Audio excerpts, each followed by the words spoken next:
Okay guys, simple lang magtanggal ng cogs. Una-una, tatanggalin nyo lang yung tire nyo sa likuran para makuha nyo yung tire nyo. Tapos, tatanggalin nyo lang yung cogs. Ang gamit nating tools ay cogs remover. Pasok nyo yan dyan. Tapos, lagyan nyo ng lock, pangontra, at twist nyo lang to.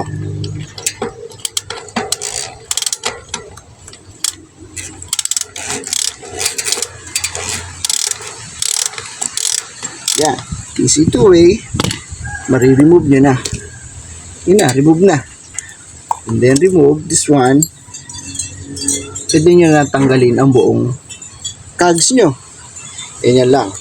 Sa pagbalik naman, ganun lang din kadali. Hanapin mo itong pinaka-small.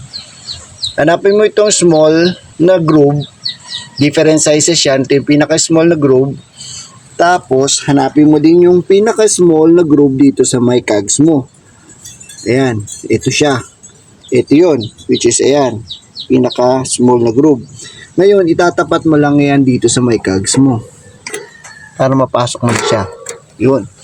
Okay na, pasok na. Pagka napasok mo na siya, lalagay mo din itong cogs. Hanapin mo yung pinaka-small, ting small. Tapat mo doon. Yan. Okay na.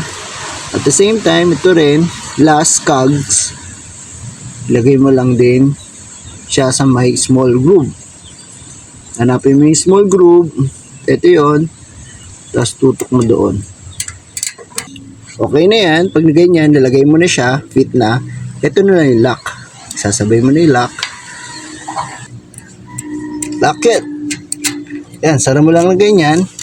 Okay na. Yun na. That's it.